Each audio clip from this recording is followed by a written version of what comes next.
You are listening to the Amodha podcast. In this series, Amodha explores her essential teaching through conversation and excerpts from interviews and events.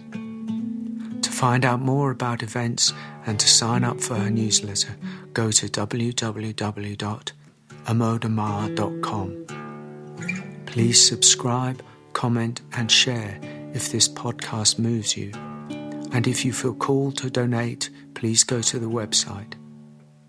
Thanks for listening, and we hope you enjoy. Greetings, everyone, once again. My name is Kavi, and I'm sitting here with Amodha Ma, and we're going to be embarking today on yet another conversation, a new inquiry, hopefully a deeper insight into themes and topics and such like that come up through Amodha's teaching, through her books and through her online meetings. Hello, Amodha. Hello, Kavi. How does this find you today? It finds me very well, actually. Good. Nice to see you again. Okay, let's go.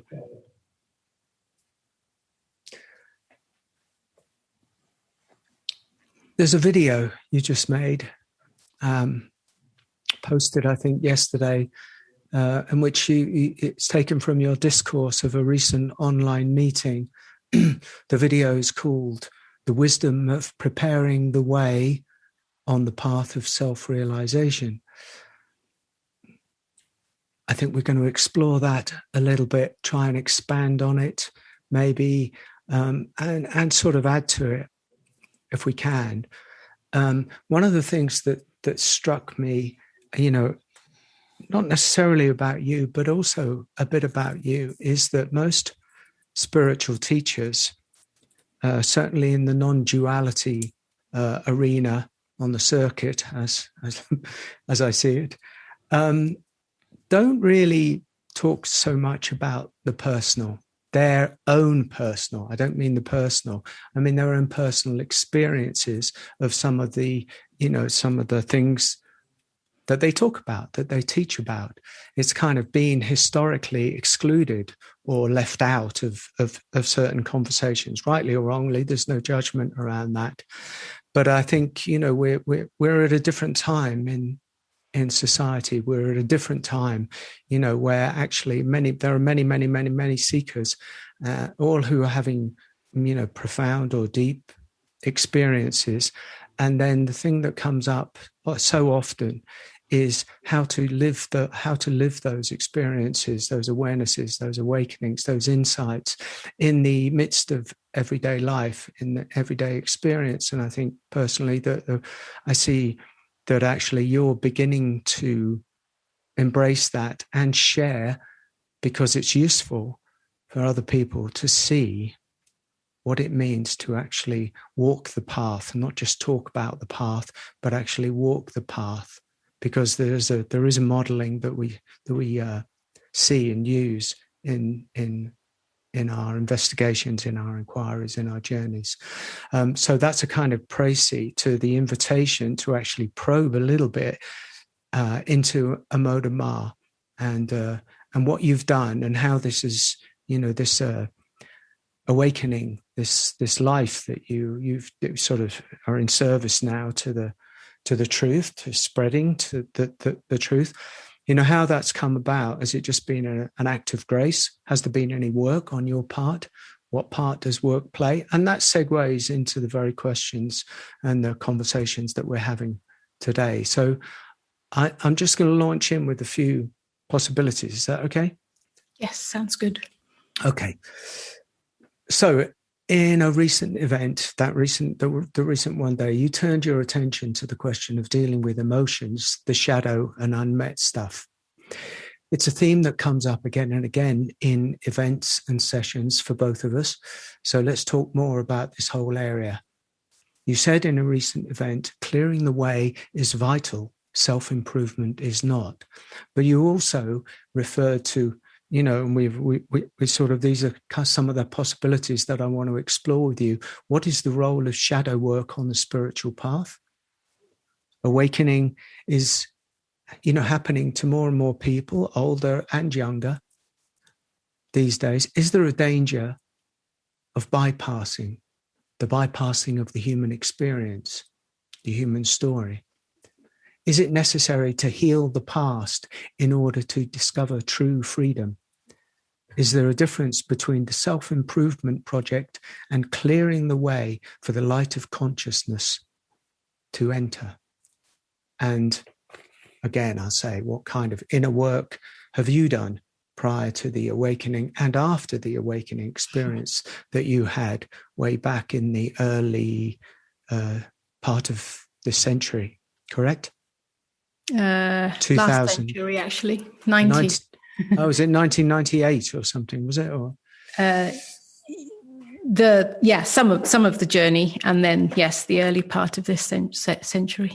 Yes, I mean, I'm using your awakening because you refer to an awakening experience. You talked about it through your books, and that actually specific event that happened, in a very condensed, very short space of time was actually early this century, even though it sounds like a long time ago. It was actually early this century. But as you said, 2002, yes. But you've done a lot of work, personal work. In the 90s.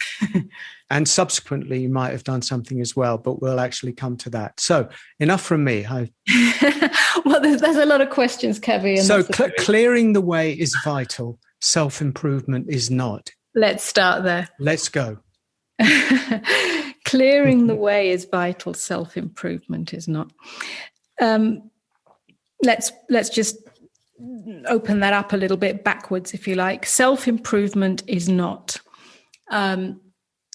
I spend a lot of time in my teaching talking about the tenacious, acquisitive mind, the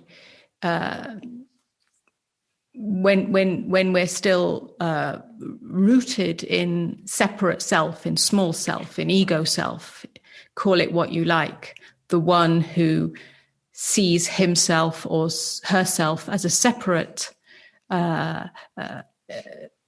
entity, needing to get somewhere. Needing to get to enlightenment, wanting to get to awakening, yearning for freedom, all parts of the spiritual search. But when we're still rooted in that separation, in that me self, then the momentum very often, most often, if not always, comes from a need to become a better self, a more enlightened self, a more awakened self, a more free self, a more peaceful self, and so on. And that's what I call the self-improvement project. And there is this underlying belief that only when I become a more complete person, a more healed person, a more, add any quality you like to that, a more worthy person, will I achieve this perfect state of enlightenment, of awakening, of freedom, of bliss, of eternal happiness and peace, and so on. That's the self-improvement project. And that is both a driver on the path of spiritual evolution, but it's also a great impediment. And at some point, that mechanism must be seen and must be released, must be let go of, so that the yearning, the longing for freedom, for self-realization, for coming home to true nature comes from a different place, comes from a much deeper place within, a much purer place that is not contaminated by the egoic seeking mechanism. So what I'm really saying with that is that you don't have to be a better self in order to be free. You don't have to be a more worthy self, a more healed self, a more confident self, or a more anything self in order to realize true nature.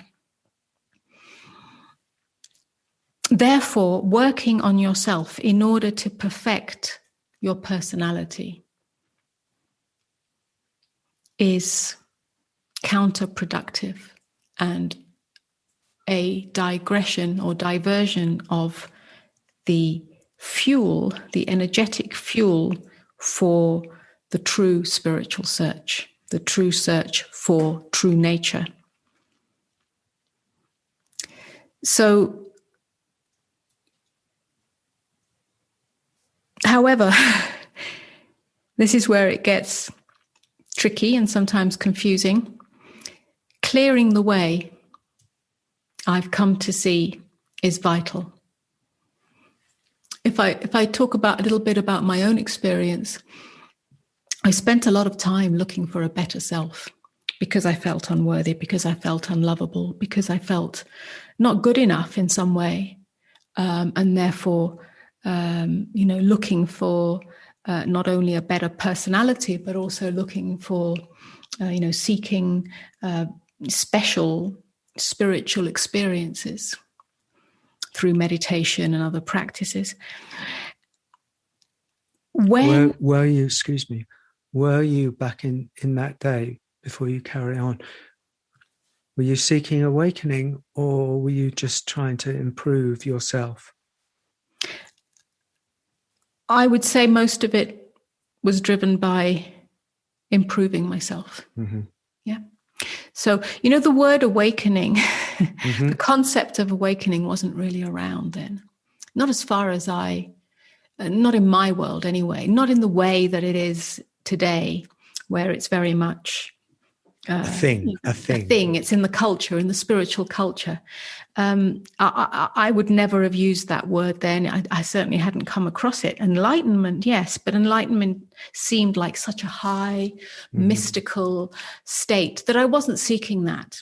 Mm-hmm. I was seeking freedom, and I was immersed in lots of spiritual practices like Buddhist meditation and all sorts of other practices that we can go into if you want to a bit later. Yes, I'd like to do that, yes. But I wasn't actually seeking, I was seeking a better self. Underneath it, I was seeking for a self that didn't feel pain, a self that felt more lovable, a self that was just a better representation of who I am. I would put it down to a good enough self.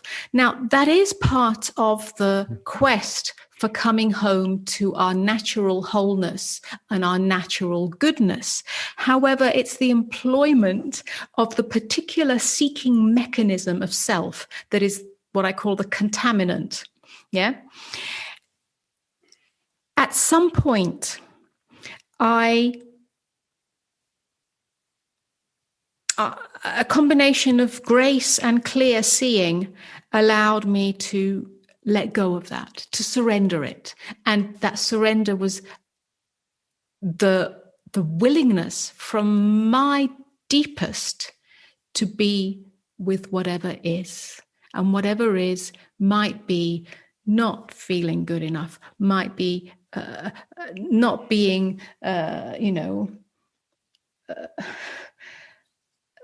having maybe feeling melancholy or feeling a little bit down or feeling a little, so I stopped avoiding everything.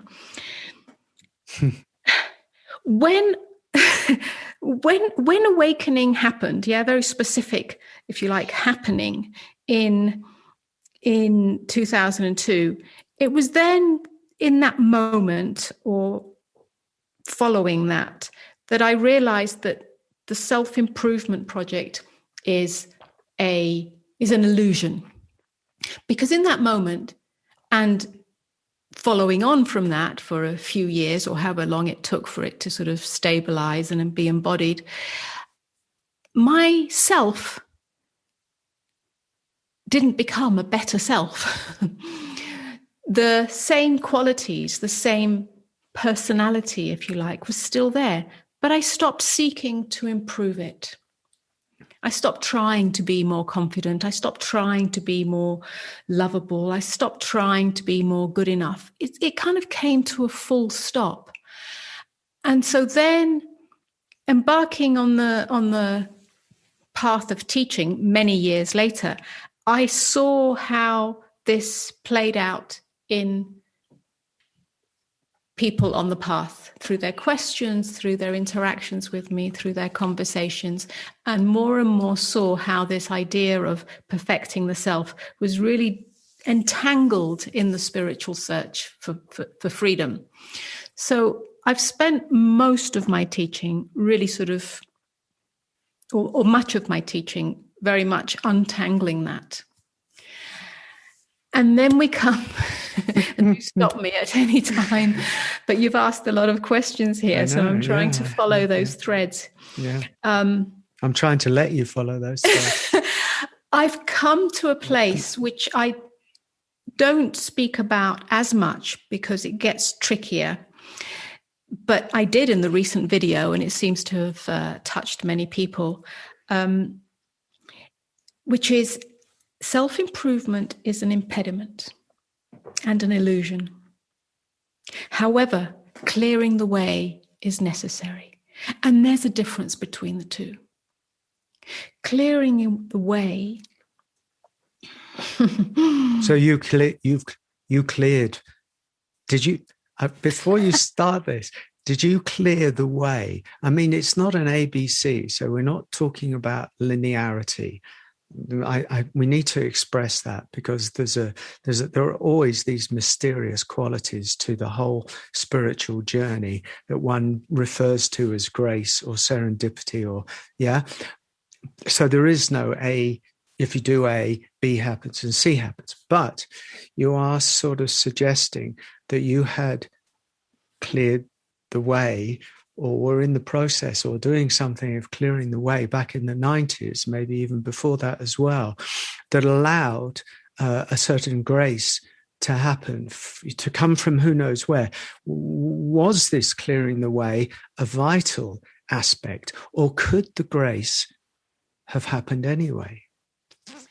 This is the good question.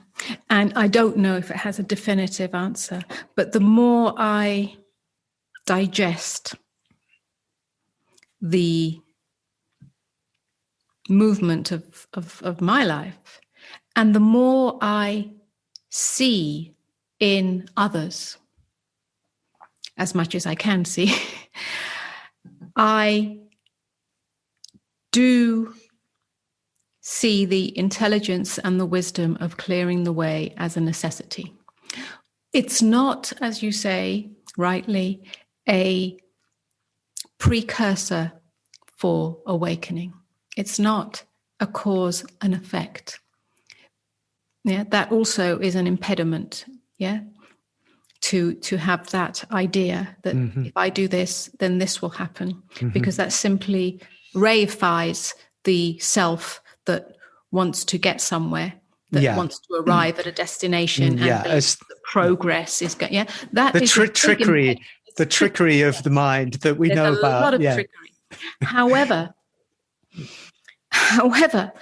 I have seen in the many interactions I've had, people of all sorts of backgrounds and all sorts of experience, and all sorts of paths and all sorts of ages and all sorts of cultures, that, let's call it shadow work. It's not my favorite word, but I think it describes, what we need to describe here. That which has been hidden, that which has not been previously met in oneself. Now, awakening can happen, realization of true nature can happen by grace, accident, shock, or whatever other mystery. And there can be profound glimpses of true nature, which may last a short time or may last a reasonably long time. Inevitably, and I would say this almost 100% of the time, although it's difficult to quantify, inevitably that which has not been previously met in oneself, in the individual, will come up and literally bite you. Or well, maybe not bite you, but actually say, what about me? Mm-hmm. I need to be met. And that's when the great surprise, the great confusion, the great disappointment, and the great loss of awakened realization takes place. Yeah. Where did it go? When there's still this stuff that, yeah. So that's when some ongoing work needs to happen. But once awakening has happened, it's very difficult to then have the humility and the tenacity to do personal work. And therein lies another trick, which is the spiritual ego that feels like it's got somewhere and need to look at its stuff. So that's a minefield. I don't really want to go down that, because that's a kind of question in itself about sort of almost about spiritual teachers or the one who claims and et cetera, et cetera. So let's rein that one back maybe for a future episode when we want to be really controversial. And so we'll just hold that. So the wisdom of clearing the way prior to the genuine longing, yearning, turning attention to truly coming home to true self is there's great wisdom in that, clearing the way. That does mean doing some work on yourself, doing some inner work, not in order to become a better person, but in order to have the capacity to meet everything. The capacity to meet. So everything. I was just going to interject at that point, because what I hear you saying is you could actually, and we need to just refer to kind of drill into the shadow a little bit more and what it actually means. But from what I understand, you could actually do the same thing. Yeah, with attending to looking at your issues, the old wounds, the baggage, the trauma, But what actually is different is the attitude, almost the deeper attitude that you have towards it. Because one could be, I'm trying to run away from pain and I'm trying to improve myself in order to keep on escaping the trauma. And the other one is that I need to clear the garden so that the tree can grow more fully, and they actually have a different mental component or energetic component. Yes, is that right? Yeah. Yes, that's right. You've hit the nail on the head. Essentially, one, as you say, one is a way of becoming. Overcoming pain, never having to feel it again, being so perfect and enlightened or unwounded that you never have to feel that brokenness again. It's an avoidance, and that's really a defensive strategy. And the other one is more. An embracement, an allowing, a meeting, an intimacy with that which was previously denied, which may be hurt, it may be anger, it may be brokenness, it may be an existential aloneness. It has a softness to it. It has a surrender to it, which means that, yes, you're meeting what we might call the past, but the past is always being met here, now. Yeah. So that has to be included, and that's part of the clearing of the way. It's also clearing the path is also has an energetic component to it. So it's not just meeting it on an intellectual or mental level, sort of understanding it or remembering it. It's really feeling. It's feeling and allowing the movement of that feeling, whether that's through some kind of emotional release or cathartic release, whatever we might want to call it, or, it's like an energy movement. It may move through the body, it may move through the heart, it may move through the emotions, the tears. All of that expands our energy field. And if our energy field remains contracted, then there's no space for the light of consciousness to come in. So all of this is part of the clearing of the way, preparing the path, like clearing the ground, tilling the soil, that kind of thing, airing what has been stuck, what has been pushed down, what we might call the shadow.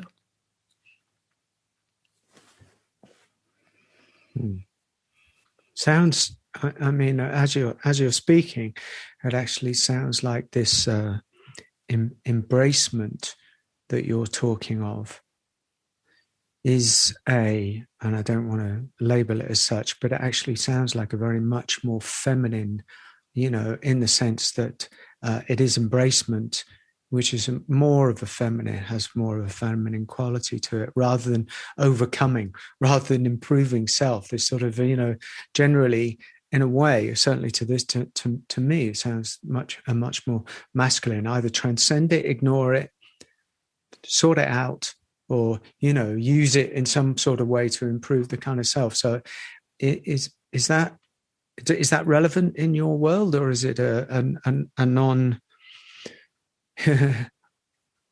I hadn't seen it, or I wouldn't describe it in terms of a masculine way or a feminine way, but we could describe it that way now that you mention it. It is, if you like, a feminine way. I don't want to limit it to feminine or masculine. I would say it's more, again, like a previous conversation we've had, it's really the path of surrender.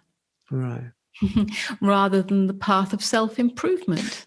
They have different qualities to them. Surrender comes from the heart. Yeah.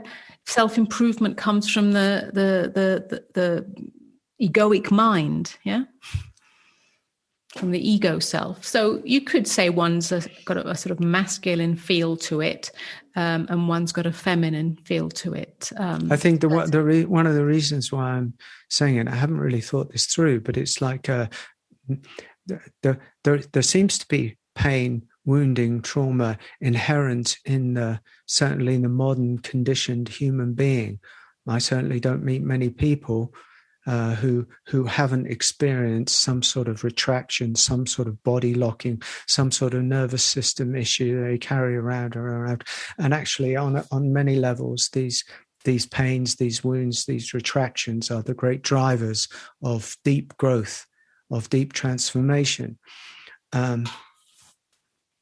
But like all things in this kind of society, we tend to want to solve them.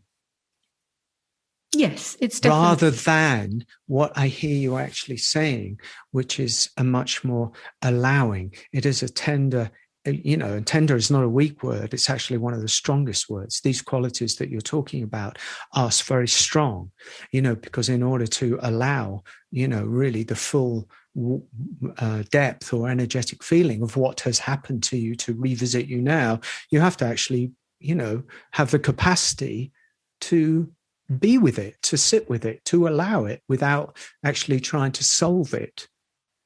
Yes, there is a great strength in that, and it's not a way of being or an approach to life that we are trained into in this modern culture, in this egoic culture. We probably haven't for thousands of years or millennia even, as the sort of ego dominant and perhaps, masculine way of striving and achievement and solving the problem or getting rid of the problem, and progress has taken over the human, the human condition. So yes, it is in that way a sort of complete turnaround, isn't it? Yeah. So it is a turnaround, which is why surrender is so confusing to most people, because the mind tries to find, put it into the same box as, trying to do something, but it's not a doing, it's an undoing. Wow. So yes, this is the clearing the way. We must be prepared to meet everything, and whatever modality we might, or support system we might, rely on or use, or to take us to that place, to help us along the way. Well, that's an individual thing. That's an individual. Are there any discovery? With regard to that, is there any advice, in the sense that is a talking therapy a good thing, or is a shaking thing a good thing? Is it useful to engage the physical body? I mean, we're not talking about health. We're talking about really the other. We're talking about catharsis and possibly, or energetic work. Yeah, because I know that we've been together for quite a long time, and in the early days we used to do this. This is something that we used to do, and it was very much, I witnessed it for myself personally, and also working with many other people, that our capacity and your capacity to allow people or engage people in a shaking up process in a held environment actually created. It didn't create any awakening at all, as far as I could see, but it did create a certain freedom that allowed the possibility of the grace, which is exactly what we're talking about. And that was a catharsis. That was using the body. Yes, again, a very ripe and juicy arena for discussion and exploration, isn't it? All sorts of tricky bits to it. Well, I said I was going to get you. I'm not letting you off the hook anymore. So yes. I mean, Kavi, some other people know, but not many. Much of my background, after my initial excursion into the intellect and the complete collapse of that, my turnaround was the immersion in energetic modalities that expanded the sense of self through energetic practices. What do I mean by that? Through breathing techniques, through rebirthing, through emotional catharsis, through shaking meditation, through dancing meditation, through tantric, we can call it Kundalini awakening. Yeah? All of that was vital. I didn't know it. I just did it because there was joy in it, because there was release in it, because there was cleansing in it, because there was the revelation of deeper energies in me, emotions and memories and traumas and brokenness that I had not been able to touch prior to that. And some of it did include psychotherapy, and some of it, in different forms. A psychosynthesis was something, although that has an energetic aspect to it. Voice dialogue work. So it was a combination of things. That's why I don't want to land on anything specific, because the problem with that is that people go, oh, I should do that. Mm-hmm. And it's not like that. You have to find your own way. You have to listen deeply. But I can say that all that shaking, dancing, breathing, catharting gave me the capacity to be with any energy that arose without resistance. And that was primary. And that's what I'm really saying here. The capacity to be with any energy in your body, in your heart, in your felt sense, which is all there is, any energy and its inevitable narrative, which wraps itself around that. Through meditation, I was able to be with all of it. And so that gave me the capacity then to be able to hold that space, if you like, or facilitate that space for others. And in that, the heart opened. There was an awakening of the heart. There was an awakening of the ecstatic self, which ecstatic simply means to stand beyond oneself, which means that the boundaries of self became more and more permeable. Now, that in itself is not necessarily enough. Then there must be the true longing for freedom within that, or the deeper surrender to what is, which brings you to an existential abyss within that. But it took me to that existential abyss, and then I was able to be with that. And then awakening truly happened, even though I wasn't looking for it. So yes, all of that. And it's not cause and effect. Because without that capacity to allow the full depth and breadth, which has no boundary to it, of the sky and everything in it, every cloud, every storm, every rainfall, every ray of light, to move in you and to move through you. Without that capacity, then we're always limited to the contracted self. And it's much harder and much more much more difficult to awaken out of that contracted self in a graceful way. Yeah, in a graceful way. And the more graceful it is, the less likely it is that you're caught up in the "I got it, I lost it" syndrome. So that didn't. I just, everything that I understand, and then awakening the mysterious grace fell upon you. With no cause, and there was no but as you said before earlier in the show, and you talked about this in the recent video, that if there hasn't been a preparing of the way, there can be this tightening, stillness, tightening of in the emotional body self, and then an insight can happen, or an awakening, or an epiphany, or whatever it is. But then you start to get the coming and going experience. I got it, I lost it. And it actually does sound, and I do know you very well.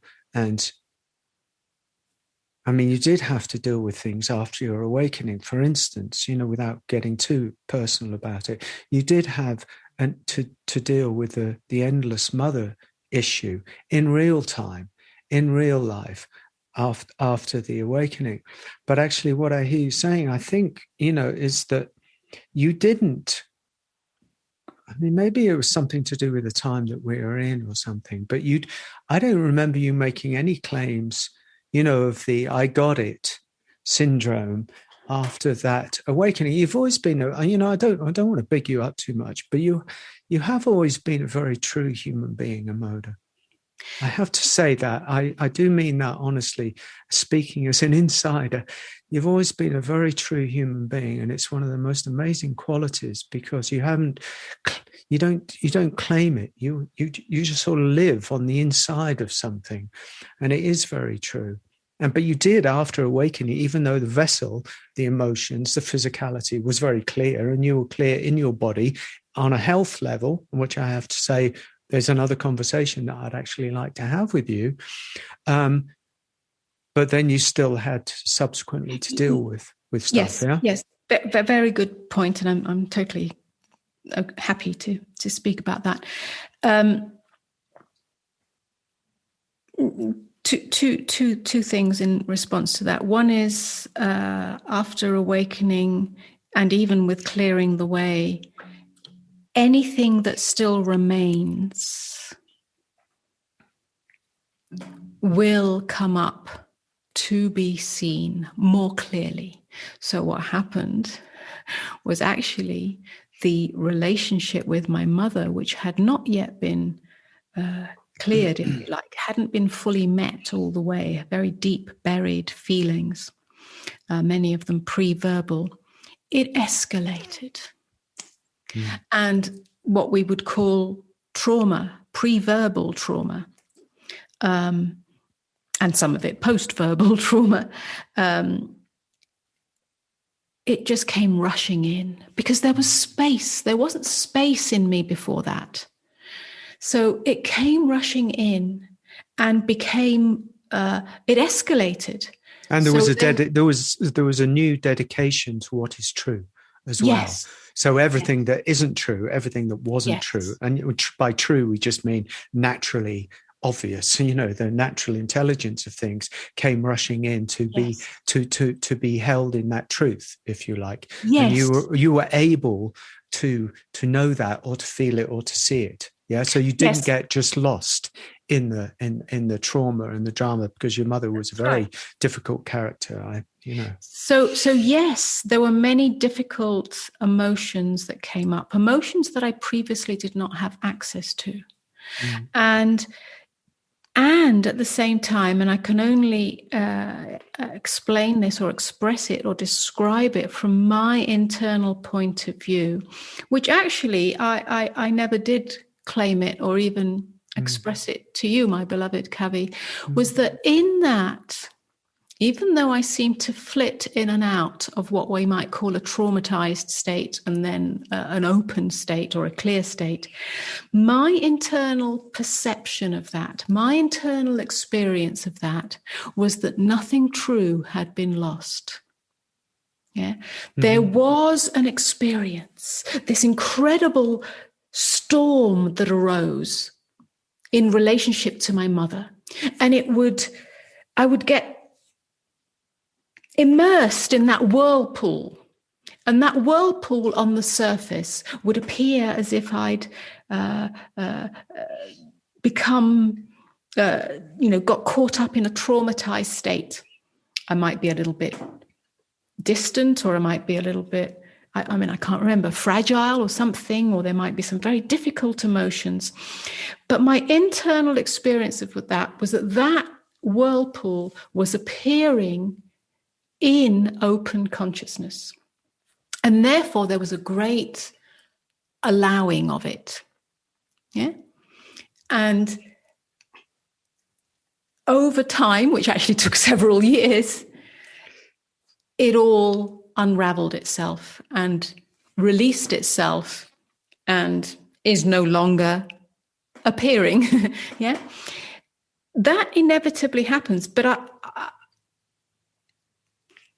I don't think that could have unraveled itself in that way, which had a lot of history, personal and karmic and pre-verbal history in it, ancient history in it. I don't think that could have unraveled in that way had there not been a clearing of the way prior to that, and a capacity to truly abide naturally, organically, that's the grace, in and as open consciousness. Because it was from that point on, from the awakening in 2002, that I knew, felt, experienced, there was the absolute knowing, true realization, and an energetic felt sense that everything, the whole of life, the whole of the world, everything that I can say is my life, my experience, happens inside open consciousness. There isn't a me in the world. There isn't a me in life. There isn't even a me having a life. It's all appearing in me, not as small egoic me, but as the I that is consciousness. And in that, everything was allowed. Every whirlpool, every storm. And that completely changed my internal lived experience. That's what changed, which meant there wasn't an I've got it, I lost it, because there wasn't a me having an awakened experience and a state that was then very much coveted and held onto, and then being thrown into trauma or challenge or emotional difficulty. It wasn't that. It's a different ground of being. Okay. And I wouldn't have known that ground of being had I not what I call prepared. The way hadn't been prepared. Yeah. Okay. Yeah, thank you. That's very beautiful. Now I want kind of we're at 45 minutes. We kind of want to wrap this up at some point, but to put it all into a bit of a context for people who might be listening and might be interested, what you're talking about when you're talking about, because I want to go back to the motivation and the driver, of dealing with what's in the bag, or I call it under the cellar door, under the cellar, the trap door, is that actually you and I and many people were in a different world then. There was actually, because I know for myself that, with the work that I did, that all of that cathartic work that I did, particularly in the 90s, there was a guy, the teacher was walking around with a book by Nisargadatta. I had no idea. It was I Am That. I had no idea. There was never any talk of pursuing anything. There was never talk of any holy grail. Woe betide you mentioned a holy grail around my teacher, he'd kill you. There was no driver in that sense. There was pain as the grit, that because he knew and everybody knew in that sense, that pain and trauma and wounding, although it wasn't even called that then, was a great driver that needed to be released. But cut to the chase, we're at 20 years later now, and it's everywhere. Yeah, the search for awakening as an antidote, as a solution, as a salve, as a balm to the pain, both as a beautiful experience that one wants, obviously, inherently, intuitively, but also this danger that we're talking about, this danger of the carrot that pulls the donkey towards it and it never quite reaches, that sets up this chain of events that just goes on and on and on and on and on. And I want to know, really, because we're actually in a different world. We're in a different place now. Does that change anything? Doesn't it mean that the mind that goes on the journey, the self that goes on the journey, has to decide something when the journey's happening or before the journey is happening, that you clear the way for its own sake, not because it's going to get you to awakening? Yes, well, that's the subtlety of it, isn't it? I know, but it's in these subtleties are such importance. Yeah, yes. At some point, it can't be a manufactured realization. Right. Meaning what? It has to be true. Well, you almost very often have to go on the path of seeking awakening in order to become a more special self until you realize the futility of it. Even if it takes you 40 years and you've got a mode of Mars saying you should stop this. Well, hopefully with more teachers like myself who might be speaking more directly to that conundrum, to that tricky place, then people might be able to come to that realization sooner. And certainly in speaking with many people, I think they're getting it. It's just that we need to say it. I mean, I need to say it, and I do. I need to point it out when it's happening, and I think I do. And I think people are almost, there's a sigh of relief. Or there's a big there is a sigh. Yes. Now I can let go of that. And sometimes there's a struggle with that because still the acquisitive mind is very strong. But I think, bringing that to light is very helpful. Instead of just, glossing over it. It's an important point. Has this been an issue in the non-duality scene? I think it is, yes. Still is. I wouldn't say, it's a generalization, but I think it can be. I think it can be. I'm just going to, something's been, touched in me whilst we were speaking, and I know we haven't got too long. No, something go for I wanted to say. because you actually said it, and that's when the longing. This relates to this subtlety, this subtle point here. It's when the longing is not for the better self and the self-improvement and the enlightenment as a special state, but when it's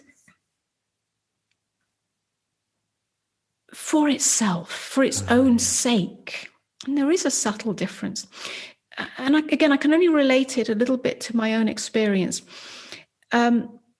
Without going into too much detail, because of the energetic practices I was immersed in, purely the joy of it, and also, and this is probably a whole other direction, but I found myself, again, by grace, accidentally, not through any looking for, because I knew nothing about it, in the midst of Osho's world, and all the energetic practices, the dancing and the catharsis and the shaking and the spinning and all the beautiful body-centered, energy-centered meditations that happened. Because of that, and getting a taste, a glimpse, of true silence, true inner silence, that was a natural state. Because of that, which is what led me, or was part of my path of then creating my own modality of ecstatic dance and all that. And because, and again, this is another topic, of my initial experiences with MDMA in the early days, where there was a pure heart opening that I had never experienced because I was so stuck in my head. I was such an intellectual achiever. That's all I knew. And yet I was deeply unhappy, suicidal. And MDMA opened my heart, and it was so natural and it was so pure. And it's actually what led me then to the energetic practices, that I knew myself, not intellectually, but viscerally, as my true state. No more fear, no more self-consciousness, no more depression, no more, all of that we can put into that bag. It all evaporated. And that led me into finding out ways of being that in a natural way without the MDMA. That was the beginning of my journey. That's a whole other conversation, but we've touched on it. That was the beginning. But that laid the template because it solved the problem of depression. It solved the problem of suicide. It all evaporated. Now, I did have to do work because it had to be done consciously, but it didn't take me away from myself. It took me into myself. So it was the template, the visceral template of the natural state, which is centered, present, peaceful, intelligent, strong, grounded. Yeah, there was nothing harmonious. I came into alignment, and I knew true nature. That led me on to the investigation into Dzogchen, into Theravada Buddhism, into rebirthing, into many, many, many different practices, which then took me on the journey of uncovering, if you like, that's what it was, uncovering that state naturally. But I had that template. Not in my mind, but in my being. Therefore, when it revealed itself, it recognized itself. I'm not quite sure why we're talking about this right now, but it's about, when we have that template, it really helps on the way. Okay. Yes, it's not an intellectual understanding. It's a visceral realization. I remember, we do have to finish this now, but I remember, and I mean, the understanding of Osho in those days is a very different understanding from Osho now. And everything is is of its time and of its place in a way, and what's relevant for people now is not what's relevant then. But I know that when you introduced me to Osho's teaching, it was remarkable. I just immediately found that he understood the Western psyche, the Western troubled psyche, neurotic, distracted psyche, and one of his principal tenets is you've got to shake the body up and you've got to let it cathart before it can then sit naturally in a silent state that one would call meditation. If you just sit the neurotic Western mind down to meditate, it's going to struggle because it's going to try as hard as it can to get to that meditation. Absolutely. And there is no trying. It cannot be. Absolutely. It cannot be reached through trying. And one of the concluding things that I would say is the same. It's the same. What you're talking about is the same. Absolutely, it's the path of surrender. I mean, Osho opened me up to the path of surrender through the energetic experiences. And that's what it is. So you come naturally to your natural state. And so you fast forward that to people who are in isolated communities or in places now, and that becomes the number one, as far as I can see, issue. Well, I hear you, Amoda, I hear what you're saying, and I want to do that as well. And I want to cathart, or I think I need to do that as well. And therein lies the rub. It's actually very difficult to find that, to do it. You have to follow some natural calling to find what that means. There is always a way. And on that note, I want to say, maybe finish off by saying, is that we have, the collective consciousness around awakening and the spiritual path and self-realization has evolved even in the last 20 years. Mm-hmm.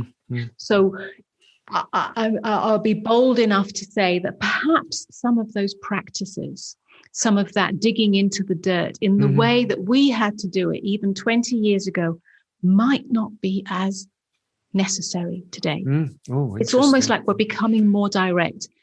That's because perhaps people like myself, and I'm sure there's other teachers, can actually speak to that more directly. And there's something in the human being when you touch, even through words, even through dialogue and inquiry, when we touch that truth, then it's almost, we don't need to. Yes, I agree. There is I've noticed that for myself working with people and in our meetings, is that when you can get down into the ocean floor and you can describe something or speak to it with an energy that kind of holds the understanding and the awareness, there is something that is able to release and evaporate. It's like that, that clasping is able to go, Absolutely. That's all it is. That's all it is. Whatever gets to it. Exactly. Okay. Look, I want to say, because we stirred the pot quite a lot, particularly in the last sort of 20, 30 minutes, if people are listening and they're interested in this kind of conversation that I'm having, particular conversation with Amoda, and you want us to continue this kind of conversation and an exploration through Amoda, through your life as well, to include these things, these parts of your life, because there's much more that you reveal to that actually we could explore. And if people are interested in that, let me know in the comment, and I'll try and engage her even more. Is that okay? Yes. Okay. Absolutely, of course.